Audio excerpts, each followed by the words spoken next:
Last year, we opened the doors of the diet clinic again to welcome 8 Supersizers and 8 Superskinnies, each with one goal: to kick their bad eating habits to the curb.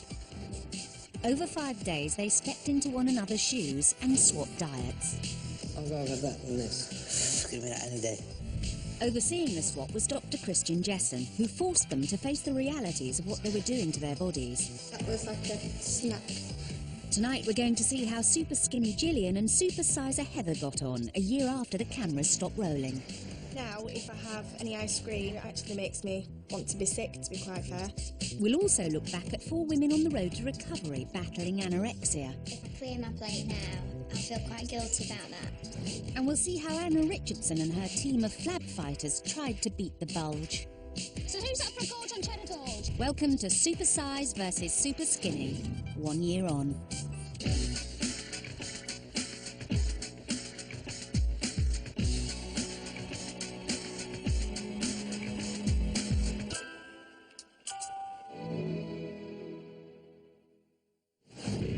Last year, the Diet Den welcomed super skinny single mum Gillian Russell from Inverness. An average woman of 5'3" should weigh around 8.5 stone. Not a big number, is it? 96 pounds. At only 6 stone 8, Gillian is almost 2 stone underweight. 24-year-old Gillian is in dire need of help. She's starving her body with her dangerous eating habits, and the consequences of this are deadly serious. I have had health problems to do with my weight. I've not had periods in around 18 months. I've been in hospital as well to do with low potassium in my blood. I've got stomach problems to do with my weight, and just I'm always cold too. Now getting the health problems that I'm getting, I do really need to do something. Gillian has the body of a child, and she eats like one too. I'm a really fussy eater. I don't like chicken, I don't like dairy. A lot of things I can think about and put myself off, and a lot of things I've never tried, but I just know I don't like them. With most foods off the menu, there is one thing that is guaranteed to fill Jill. She glugs down litres of fizzy diet drink all day long, which makes her feel full enough to pop. She has diet fizz for breakfast and lunch, but as the mum of 2 teeny tots, she feels pressure to eat something with them at dinner time. I'll try and encourage them by having something. But she only ever manages a kiddie-sized portion. Just tell me first of all, how do you think this has happened? Like bad eating practices, and then they've got into habits, and then it's just really difficult to change because I'm so used to not eating. Then I've got the feeling where I don't recognise hunger anymore.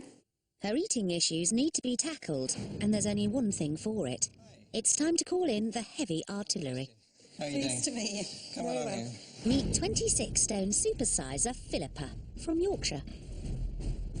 As a 48-year-old nurse, she knows better than most the dangers of overeating. But when it comes to grub guzzling, this nosher just can't seem to get enough. I just love food. I love cooking, I love preparing food, and I love eating food. And I like nice food. 2 extreme diets and 2 shocking polar physiques. With an 18-stone difference between them, they're about to swap their diets in a bid to teach each other a hard lesson in food and nutrition. It's time for Supersize to meet Super Skinny. I'm really pleased to meet you at last. I think, actually, my arm is the same size as your leg. That's incredible. I don't know how I'll eat what she's probably eats, but we'll see. To add girth to Jill and take fat from Phil, their diets are swapping for 5 days, and they're about to find out what's going to be on the menu as they come face to face with their shocking weekly consumptions. Ready? Let's start with breakfasts. Breakfasts.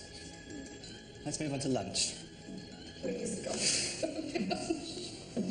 not really very impressive, is it? Half a sandwich. Let's see what you have for dinners then. A small quiche. This is a bit of tomato pasta salad. Your 4-year-old probably eats more than that. What's this, Gillian? Diet drinks. And just look at how much there is. When you didn't see any food going in at breakfast time, glass of diet fizzy drink, about 12 litres a week. I would call this an addiction, really. Speechless. This is what you're going to be now living on for the next Well, week. thank you very much. With her busy lifestyle, Gillian should be consuming 2,000 calories a day, but she's getting a pitiful 350. This means that she only eats 1.5 days' worth of calories in a week. That's a staggering undereat of 5.5 days.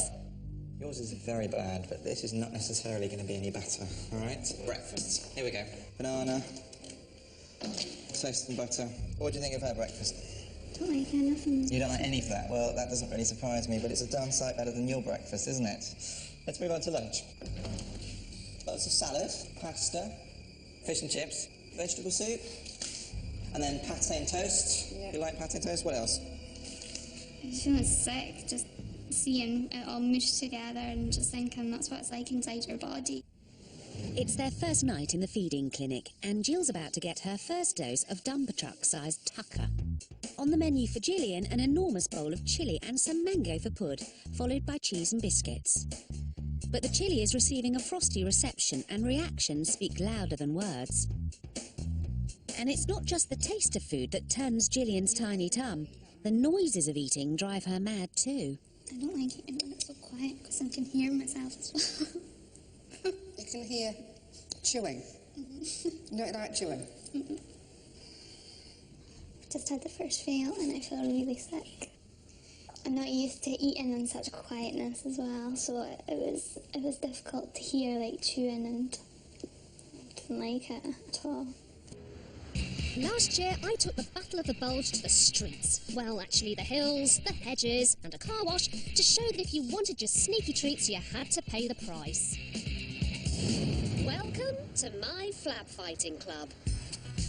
A third of all adults in the UK are said to be on a permanent diet at any one time, but 86% of us women put the weight back on again. Let's face it, diets are hard work. So, I'm opening my own diet club. These 7 ladies are serial dieters desperate to slim down, but who always fall off the dreaded diet wagon.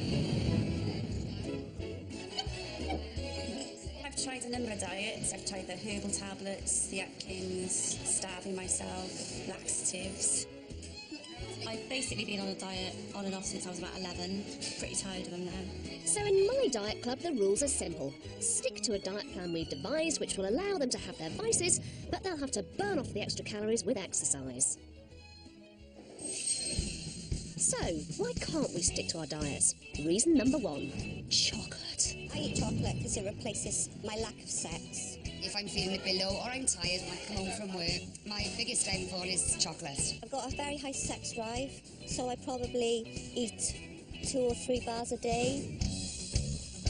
Eat 100 grams of the sweet stuff and you're looking at around 530 calories. But if our girls want to commit the chocolate crime, then they have to learn to do the time. Today, our dieting dames are going to be working the red carpet, but not quite in the way they might like. You don't have to be a member of an expensive gym to burn off your guilty pleasures. Simple household chores like vacuuming can burn about 300 calories an hour.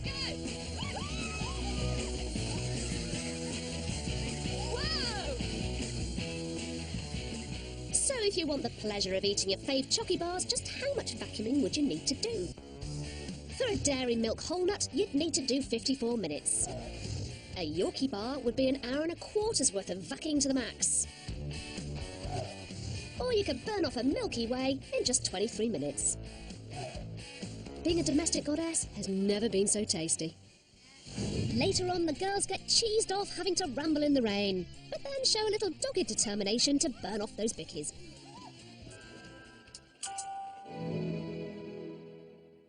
Super skinny Gillian tickles the scales at just 6 stone 8. She's a picky eater, consuming a paltry 350 calories a day.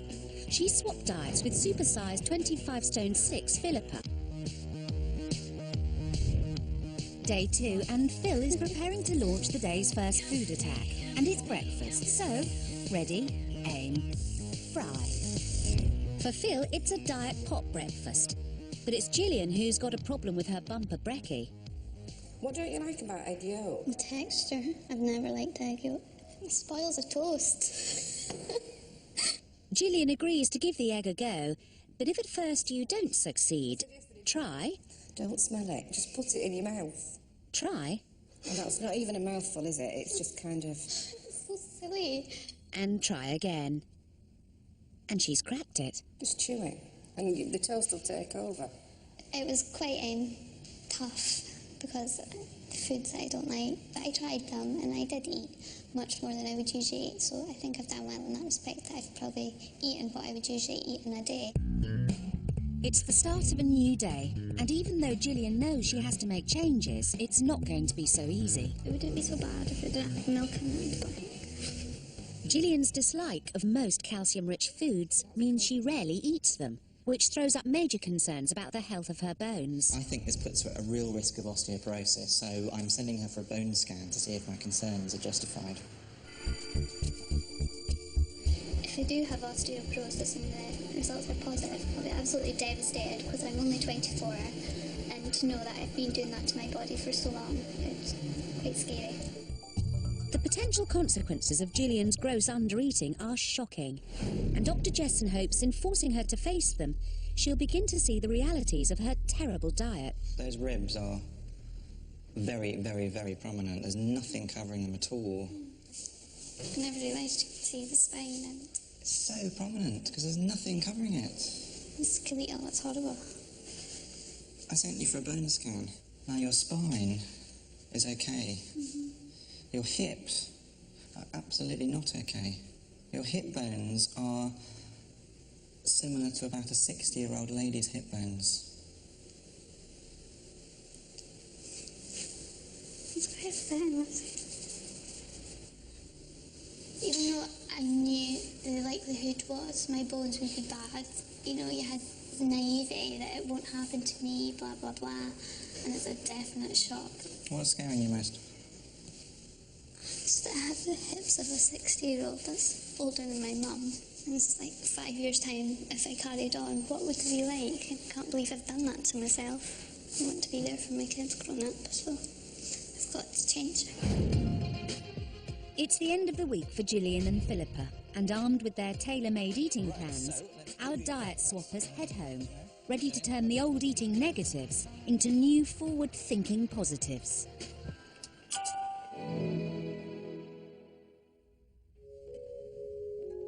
Last year, we followed the lives of 4 women, Rachel, Rebecca, Elaine and Fiona, each battling to wrestle back control of their lives from the grip of anorexia. Rachel is aged 21, 5'3", and weighs just 5 stone 12. Once I lost athletics, I think I lost a part of me.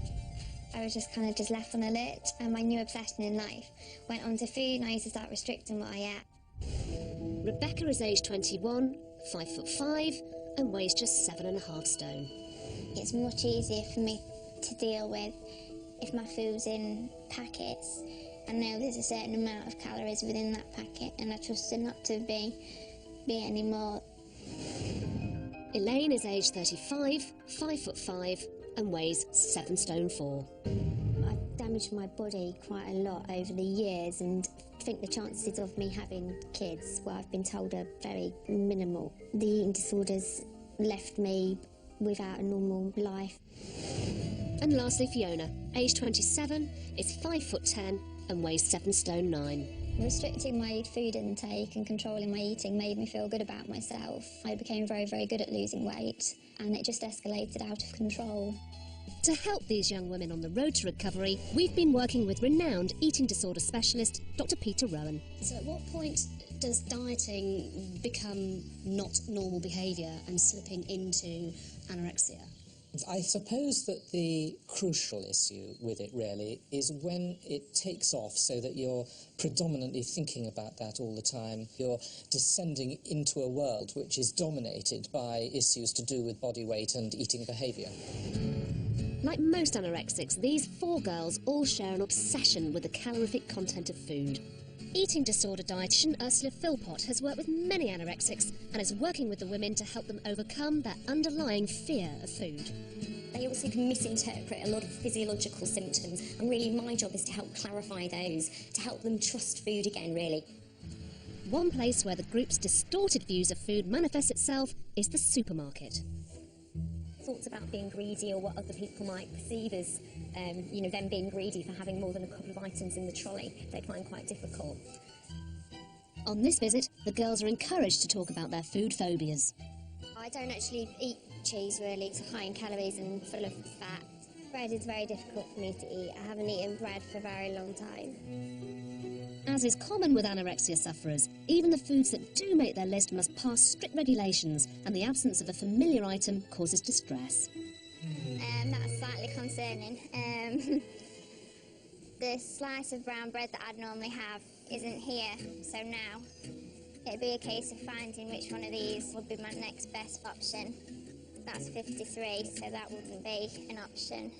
120, definitely not an option, that. For Rebecca, food shopping is a numbers game. 1, 2, 3, 4, tell me that you love me more. 100 grams of this is 260. That's got 17. I just wish that I could walk into a supermarket and just pick anything up, not have to worry about the labels, just things that I'd enjoy. Thanks. Bye. Bye-bye. Please go 56 grams. With the shopping finally completed, the next task is to address the group's distorted ideas on portion size. We're here now to look at increasing the calories that you've had in your lunch and making it more of a usual lunch. Ursula shows the girls a healthy portion for lunch. Cover the bread with a reasonably thick slice. It's just more than I'd usually eat in the day, and it's like breaking the habit of either skipping lunch or just having a salad. The girls now have to make their own cheese sandwich, but still need Ursula's guidance to break old habits. So Fiona, just looking at the end there, yours is actually quite thin at that end. Do you want to just put a little bit more on just down this end, and that's it? Sandwiches made, but the hardest part is still to come, eating them.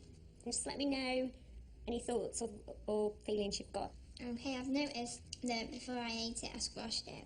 Yeah. I don't know why. Yeah, It is very common for anorexics to have methodical ways of eating a meal. Squashing food down, hiding parts of the meal, cutting it up to small amounts, using a teaspoon to eat with, and breaking small amounts off are all habits they find hard to break.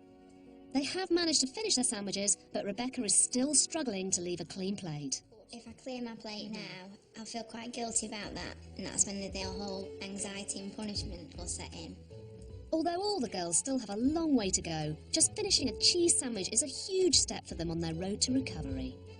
Today, I do feel nicely full after that sandwich, and I presume that's how you're meant to feel after lunch. I haven't had that feeling for quite a while. I just feel content and quite satisfied, really, and pleased that I'd managed to eat the cheese sandwich and actually enjoy it. Later on, the women face up to how anorexia has changed the way they view their bodies. Pampering is something that I never, ever do for myself.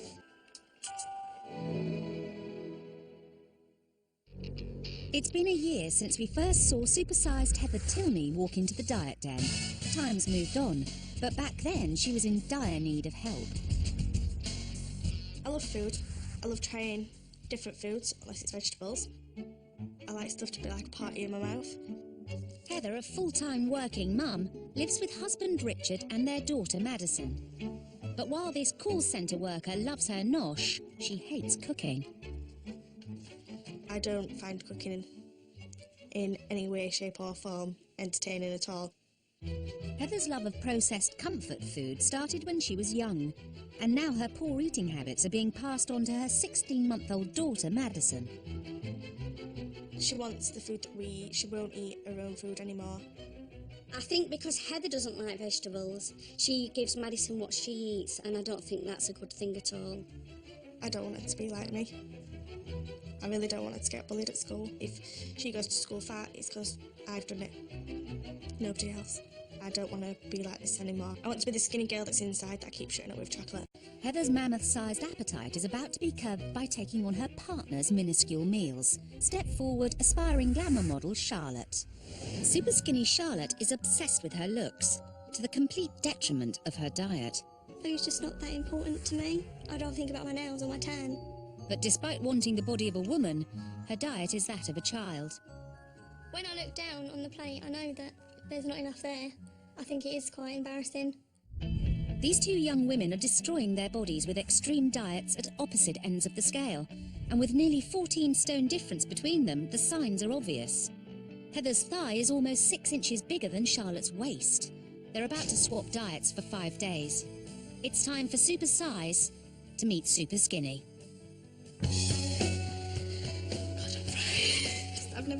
everybody so skinny. That's going to change, definitely.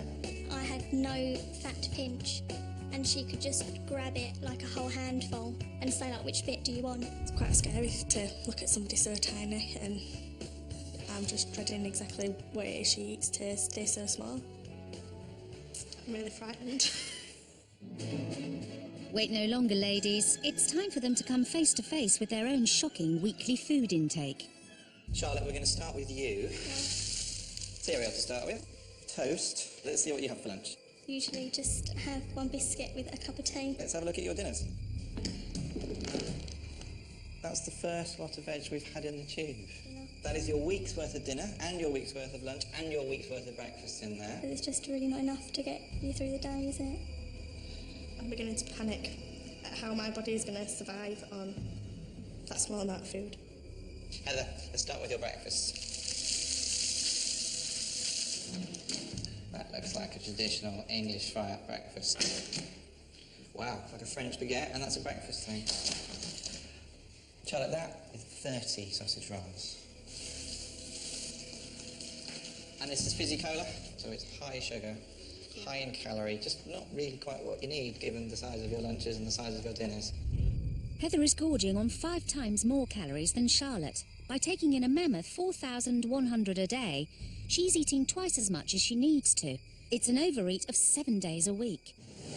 It's the first morning of the diet swap, and Heather's taking Charlotte out for one of her favourite gutbusters, a full English breakfast. The thought of it just makes me feel really full up already. I wish I could feel full up by the thought of food. So what will Heather think of this pitiful portion?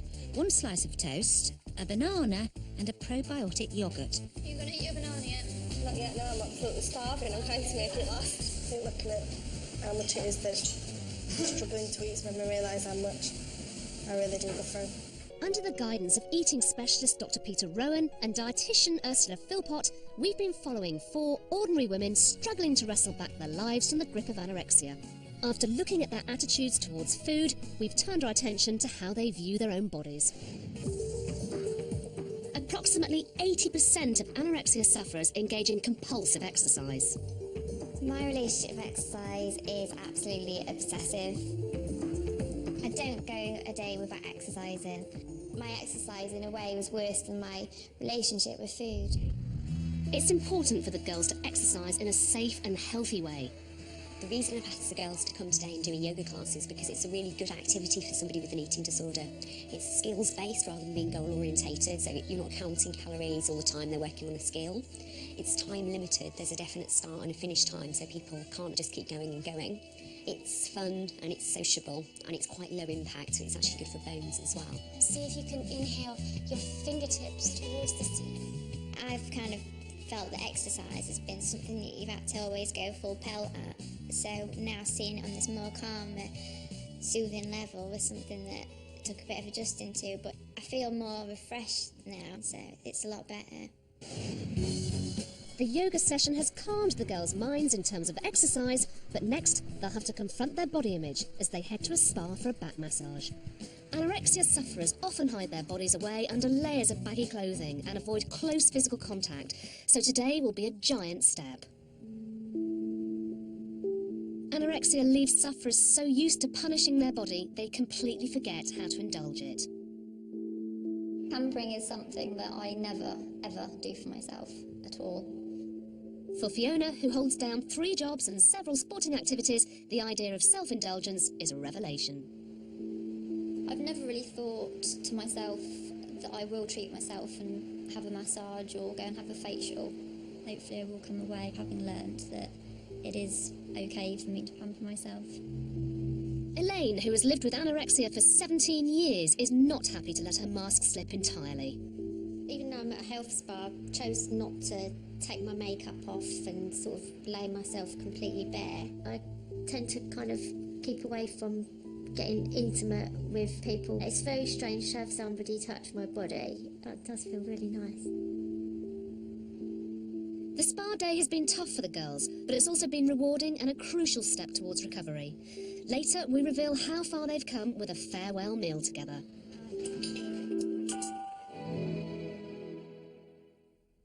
Supersize 22-year-old Heather and Superskinny 19-year-old Charlotte are two young women who have agreed to swap their polar extreme eating habits.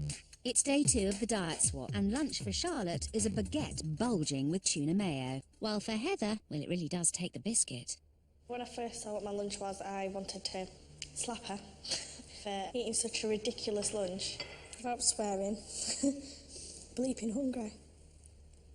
Seems like the solitary biscuit is going to do nothing to placate Heather's hunger.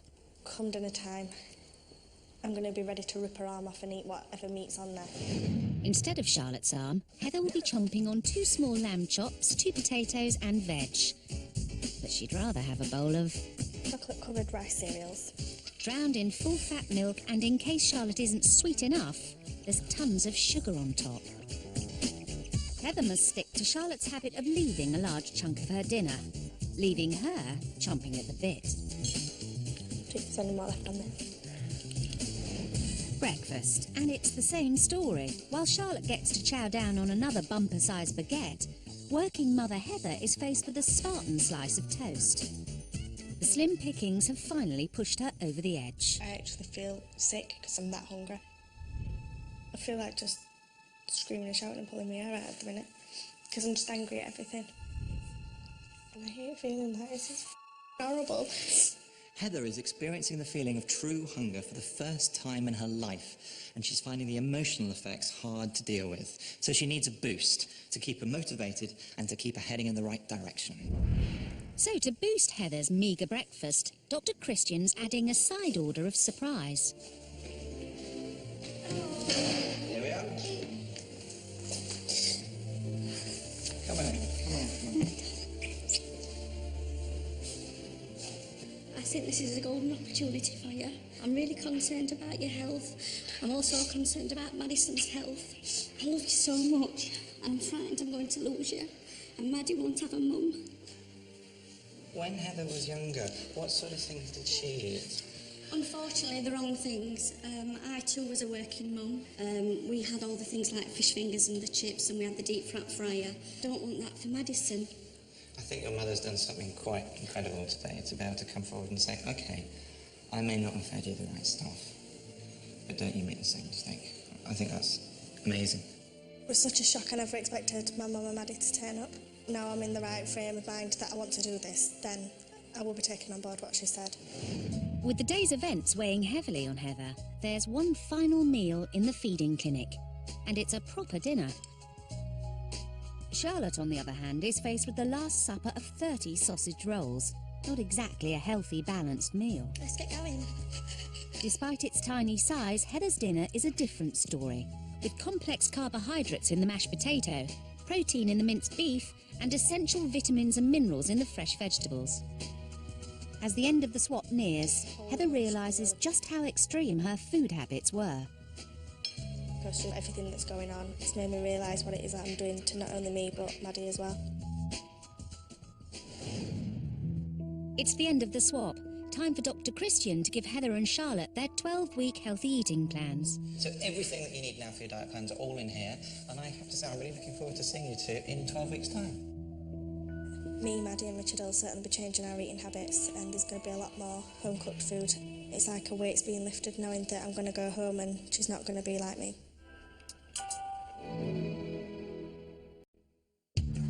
Earlier on, my flab fighters donned their pennies and got stuck into some housework to burn off the chocks. But that was only the beginning. Next, another guilty pleasure, cheese. I love cheese. I'll eat cheese on pizzas. I'll eat cheese in tomato sandwiches. I'll eat cheese on toast. Just love cheese. To burn off 150 grams of Tracy's favourite cheese, my fat-fighting fillies will be hiking for an hour and 20 minutes around Britain's largest gorge. And waiting for them at the top is a tempting cheese-tastic treat. So, will they bank or binge? Once we get to the top of the gorge, you can then decide whether or not you want to eat a little bit of cheese or whether you want to bank your calories and basically use that to lose some weight. All right? You're not looking very happy about that, are you? And it's a whopping 655 calories which they'll be burning. I feel like a giant condom. You look like one. Hey up, Trace.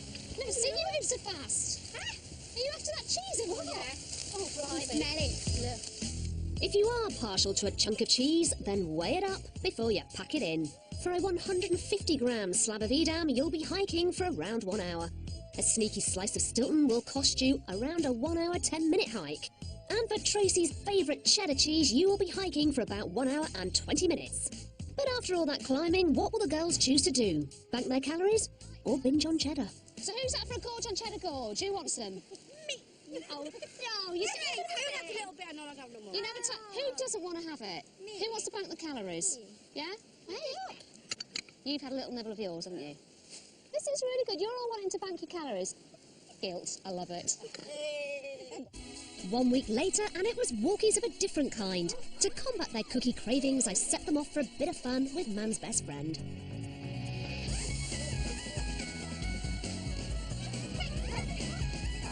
Walking your dog in a park could burn up to 235 calories, whereas tramping with your pooch hikes it up to over 340 calories an hour.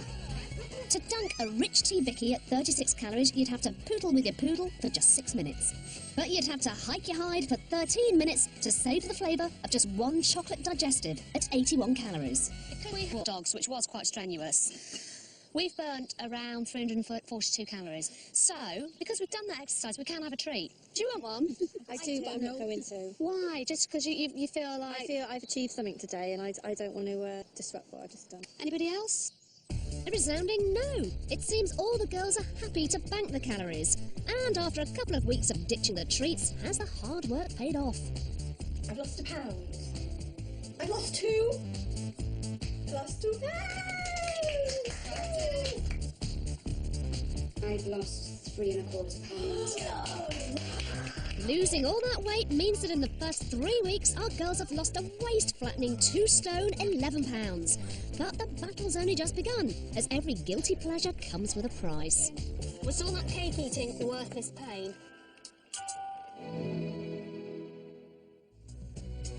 It's been 6 weeks since super skinny Gillian left the diet den. Gillian's bulking up regime involves getting more calcium in her diet, eating 3 regular meals and 3 healthy snacks a day, and replacing fizzy drinks with more nutritional smoothies. But it isn't just about calories. During the diet swap, Gillian discovered that her hips were like that of a 60-year-old woman, so she's been exercising to strengthen her bones. It's the final day of reckoning, and Gillian and swap partner Philippa are back to see if the last 3 months have changed their weighty issues.